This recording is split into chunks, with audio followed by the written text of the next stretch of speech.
প্ৰভু অতি কিয় তুমি অকাৰণে হলা উপস্থিত? প্ৰভু অকাৰণে অহাৰ কাৰণে হল যদি ধ্যান ভংগ তব সৰ্বদোষ মাৰ্জনা কৰিব অফলাহতে নকৰা আক্ষেপ হতি দুৰ্বল মন মোৰ আজি অতিকেই চঞ্চল। প্ৰভু সেইবাবেই হল মোৰ ধ্যান ভংগ আজি। হতি প্ৰভু পৰা নাই বুজিব একোকে, কিয় জানো মন মোৰ আজি অতিকেই চঞ্চল। প্ৰভু হতি প্ৰভু কোনোবাই যেন মোক সুদূৰৰ পৰা কৈ চিঞৰি চিঞৰি এৰি যাব সতি মোৰ বহু দূৰলৈ। প্ৰভু নকৰিব নকৰিব অলিক কল্পনা। সতি চিৰদিন জন্মে জন্মান্তৰে আপোনাৰে মই হৰিম চৰণ। দিয়ক প্ৰভু দিয়ক আপুনি মোক এই আশীৰ্বাদ।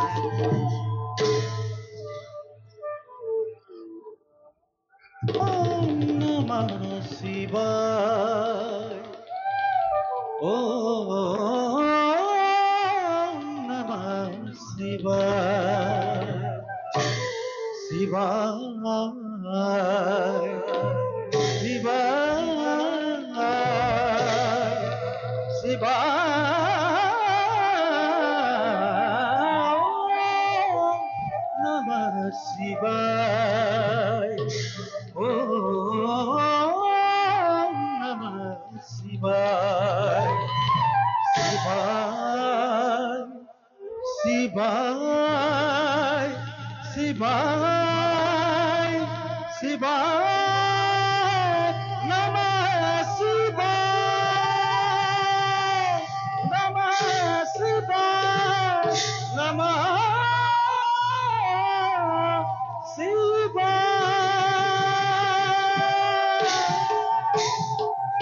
हर हर महादेव। আহক আহক দেৱৰ্ষি देवी আজিতো পুণ্যৰ বলে দেখা পালো তব যুগল চৰণ। দেৱৰ্ষি কওকচোন জগতৰ কুশল বাতৰি। বৰ্তমান নাই কোনো বাতৰি বিশেষ। দেৱৰ্ষি কৰ্তব্য পালনৰ হেতু ভ্ৰমি ভ্ৰমি ত্ৰিভুৱন আহি পালোহি এই কৈলাশ শিখৰ। দেৱৰ্ষি দেৱী অকস্মাতে ত্ৰিভুৱন ভ্ৰমণ বাসনা জাগিল কি কাৰণে? নাৰায়ণ নাৰায়ণ। দেৱী দেৱৰ্ষি যিদৰে নাৰায়ণে ভিন ভিন সময়ত ভিন ভিন অৱতাৰৰ ৰূপ লয়, ঠিক সেইদৰে ময়ো কৰ্তব্যৰ খাতিৰত আনৰ যজ্ঞৰ নিমন্ত্ৰণৰ ভাৰ গ্ৰহণ কৰি আহি পালোহি কৈলাশ শিখৰ। দেৱৰ্ষি দেৱী কোনেনে মহান যজ্ঞ কৰি আয়োজন ত্ৰিভুৱনক কৰে নিমন্ত্ৰণ। ক্ষমা কৰিব দেৱী, দেৱৰ্ষি ক্ষমা কৰিব দেৱী, নুশুনিব সিজনৰ নাম। দেৱৰ্ষি একমাত্ৰ কৈলাশক বাদে সকলোৰে নিমন্ত্ৰণহে মহাযজ্ঞৰ বাবে। কি ক'লে দেৱৰ্ষি? দেৱী একমাত্ৰ কৈলাশ বঞ্চিত? দেৱী কওকচোন দেৱৰ্ষি নকৰি সংকোচ, কোন সেই মহাকীৰ্তিবান কিবা সিটো কৈলাশ বঞ্চিত আজি? দেৱী শুনি সন্তোষিত নহব সিজনৰ নাম। দেৱৰ্ষি সেইবাবে মই অতপৰে কোৱা নাই সিজনৰ নাম। দেৱৰ্ষি দেৱৰ্ষি তথাপিতো দেৱী আপুনি সুধিছে যেতিয়া অৱশ্যে কবই লাগিব। ব্যক্ত কৰক। দেৱৰ্ষি যজ্ঞ আয়োজন কৰিছে দেৱী। যজ্ঞকৰ্তা কোন দেৱৰ্ষি? দেৱী নালাগে শুনিব লাগে। দেৱৰ্ষি দেৱী নালাগে যজ্ঞকৰ্তা শুনিব কোন? সিজনৰ নাম। দেৱৰ্ষি কোন দেৱৰ্ষি? যজ্ঞকৰ্তা কোন দেৱৰ্ষি? ব্যক্ত কৰক। দেৱী ক্ষমা কৰক, শুনি সন্তোষিত নহব সিজনৰ নামত দেৱী। নালাগে। ব্যক্ত কৰক। তেন্তে শুনা দেৱী, যজ্ঞ আয়োজন কৰিছে তব পিতৃ দক্ষ প্ৰজাপতিয়ে। কি মহান যজ্ঞ আয়োজন কৰিছে মোৰ পিতৃয়ে হঠচ নিমন্ত্ৰণ নাপালে মোৰ স্বামীয়ে কিয় পাৰো এনেদৰে অৱহেলা কৰি কন্যাক নিজৰ অপমান কৰে এনেকে দেৱতাক মোৰ নহয় দেৱৰ চৰণত ধৰি মই বুজাম পিতৃক নিশ্চয় ৰাখিব তেওঁ একমাত্ৰ দুহিতাৰ কথা প্ৰভু দিয়ক আশীৰ্বাদ যাওঁ মই পিতৃগৃহে নগৰী পলম অসম্ভৱ হতি বিনা নিমন্ত্ৰণে কদাপি যাব নোৱাৰা তুমি পিতৃগৃহে পিতৃগৃহে কন্যা যাব পাৰে বিনা নিমন্ত্ৰণে অতি তাত কোনো নহে অপৰাধ অতি অ দেৱী ক্ষমা কৰিব দেৱী সতী শংকৰৰ গৃহ কণ্ডলত মই আৰু থাকিব নোৱাৰিম দেৱৰ মই আহিলো দেৱী মোৰ হত অপৰাধ ক্ষমিব দেৱী মই আহিলো দেৱী দেৱৰ্ষি নহবা চঞ্চলা হতি সামান্য কথাতেই সতী নাই মোৰ কোনো স্পৃহা বিষয় বাসনা নাই মোৰ কোনো মান অপমান নকৰা আক্ষেপ হতি কৈলাস শিখৰৰ গিৰি মল্লিকাই নালাগে বিচাৰিব অট্টালিকা যিদিনাই তুমি দৰিদ্ৰ শংকৰ বৰমাল্য কৰিলা অৰ্পণ সিদিনাৰ পৰাই দৰিদ্ৰৰ মহাৰত্ন হৈ জিলিকিছা তুমি এই কৈলাস শিখৰৰ উক্ত শিখৰ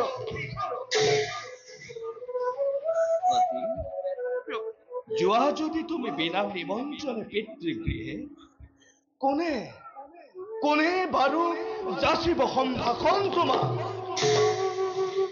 আৰু সতী জানি শুনি শিৱ নিন্দা শুনিবৰ বাবে যদি তুমি কৰিছা ইমান উৎসাহ অৱশ্যেই পাৰিবা যাব নাই মোৰ তাত অলপ আপত্তি ভুল তুমি নুবুজি বাবু স্বামী নিন্দা শুনি তৃপ্তি লাভ কৰিবৰ কোনো নাযায় কদাপি সতী পিতৃগৃহলৈ হ'ব পাৰে পিতৃ মোৰ অতিকে দাম্ভিক হ'ব পাৰে পিতৃ মোৰ অতিকে অত্যাচাৰী কিন্তু প্ৰভু এবাৰ চেষ্টা কৰি চাওচোন আনিব পাৰো নেকি খুৰাই তেওঁ সৎপথলৈ আৰু যদি ব্যৰ্থ হয় তোমাৰ সেই চেষ্টা তেতিয়া তুমি কি কৰিবা সতী তেতিয়া ধ্বংস হ'ব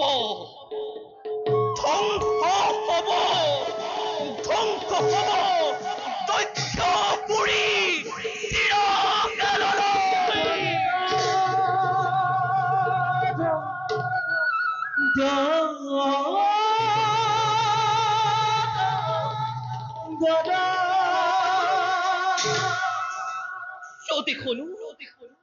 যদি শুনো স্বামী নিন্দাময় পিতৃৰ মুখত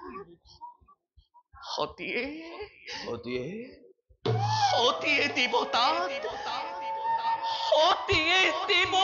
দেহ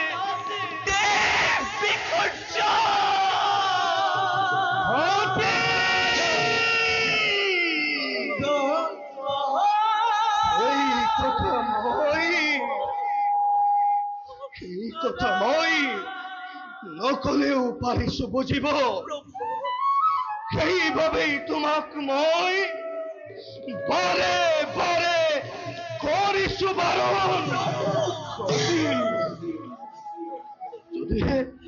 যদিহে নোযোৱা তুমি পিতৃগৃহে শিৱ নিন্দা তোমাৰ নপৰে কাৰণ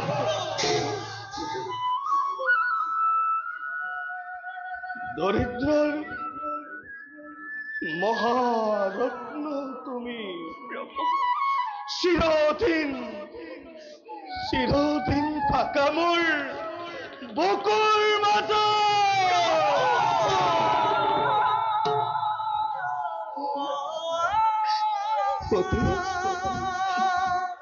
তোমাৰে হুকুমৰ স্পৰ্শ চোৱা তোমাৰে হুকুমৰ স্পৰ্শত অভিনৱ সাজে সাজিছো মই কৈলাশ শিখৰ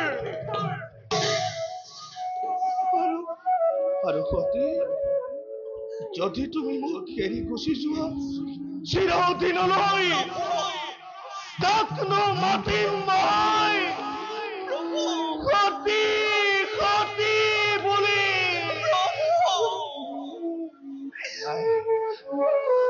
নাই সতী নকৰিবা মোক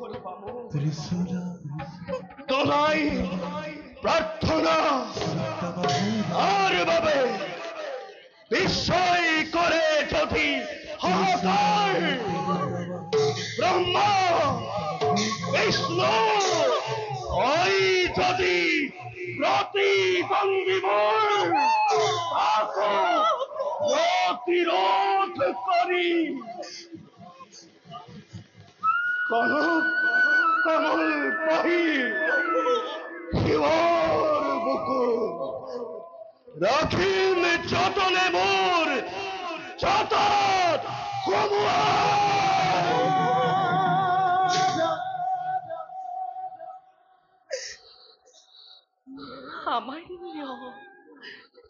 সামান্য এই সতীৰ কাৰণে শিৱৰ শিৱত্বক কিবাদৰে দিব বিসৰ্জন অসন্দন বিধিৰ বিধান সুদূৰত নিয়তিও দিছে সংকেত যাবই লাগিব মই পিতৃ গৃহলৈ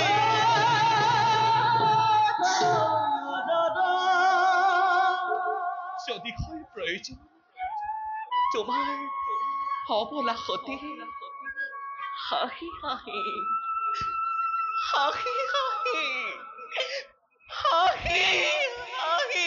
নিজ প্ৰাণ দিম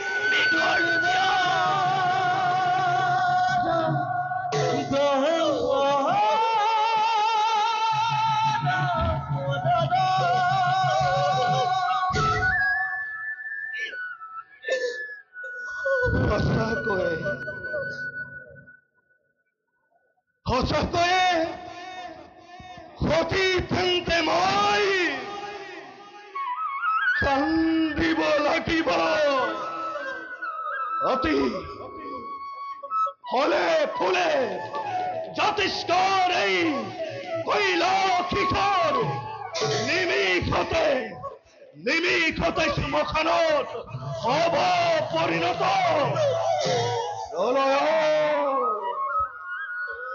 প্ৰলয়ৰ প্ৰচণ্ড মূৰ্তি ধৰি নাচিব লাগিব পুনৰ পগলা সংসাৰে নাচিব লাগিব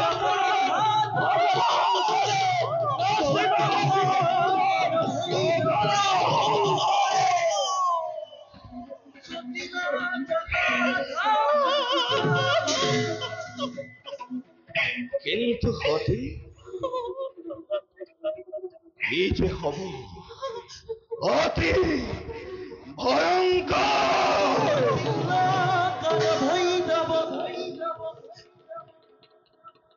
নাই সতী প্রভু এই ভয়ঙ্কর মধ্যে করি পরিহার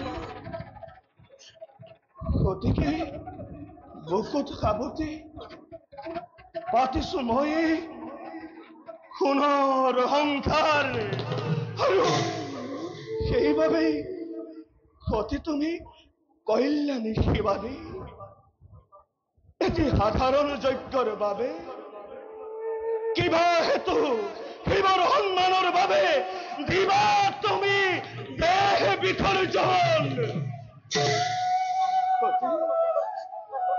অতি সোনাহতি যাগ যজ্ঞ অরসুন বন্দন না লাগে একুকে লাগে মাথো অন্তর নির্মল ভক্তি।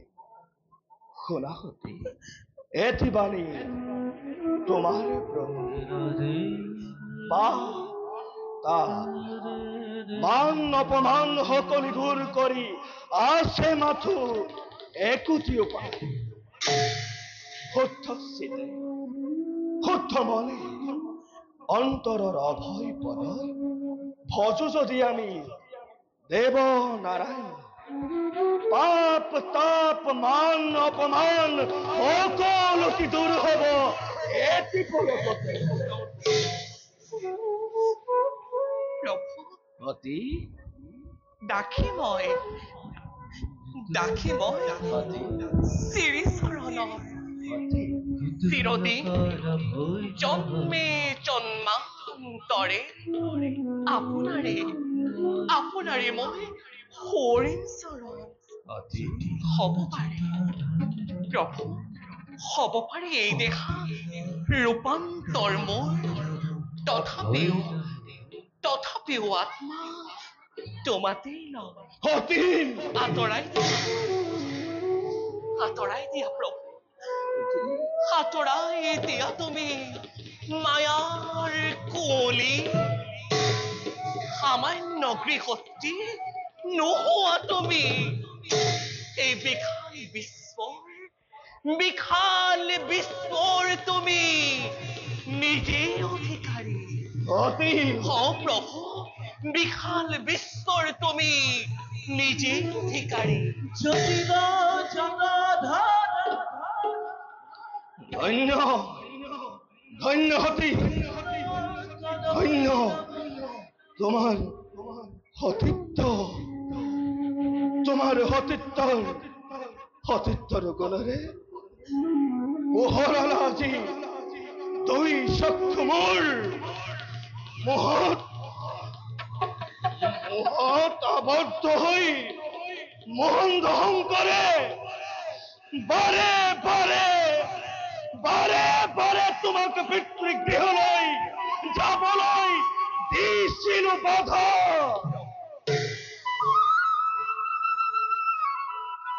নাই হতি সতীৰ বিৰহত আৰু মই সতীৰ বিৰহত আৰু মই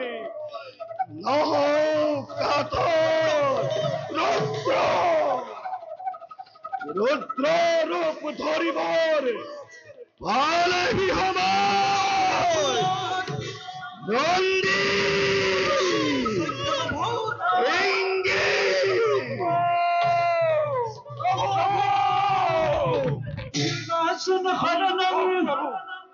কিবা কাৰ্য আমি কৰিম সাধন।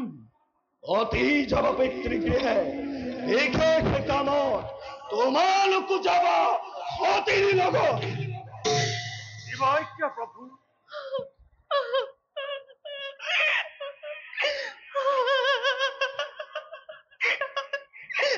প্ৰভু মোক ক্ষমা কৰিব দিয়ক প্ৰভু। যাত্ৰাৰ বেলাত বাটৰ সম্বল স্বৰূপে চৰণ ফুলা মোক দিয়াটো তিমান। ইয়াকে পালে মোক নালাগে একোকে, চিৰদিন জন্মে জন্মান্তৰে সিয়েই হ'ব মোৰ শিৰৰ পোহৰ।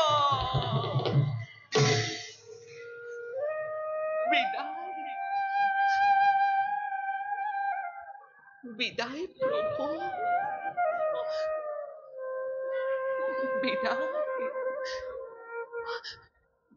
বিদায় প্ৰভু, বিদায়।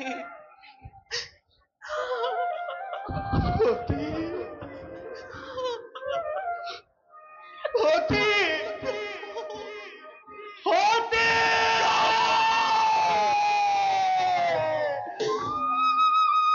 নাই সতী তুমি পিতৃ পেয়ে নাই সতী সতী ঈশ্বরী নাই সতী হে মহা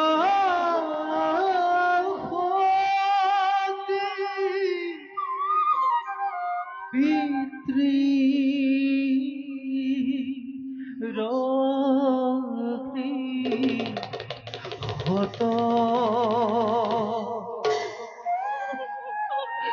সঙ্গে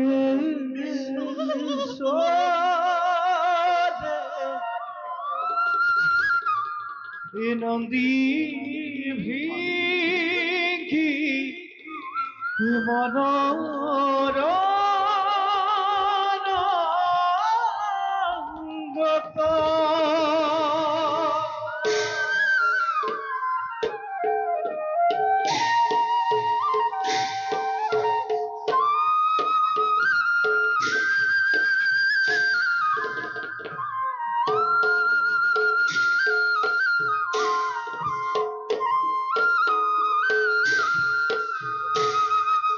ঈশ্বৰী ৰাধ মহাপতি পিতৃৰ গৃহত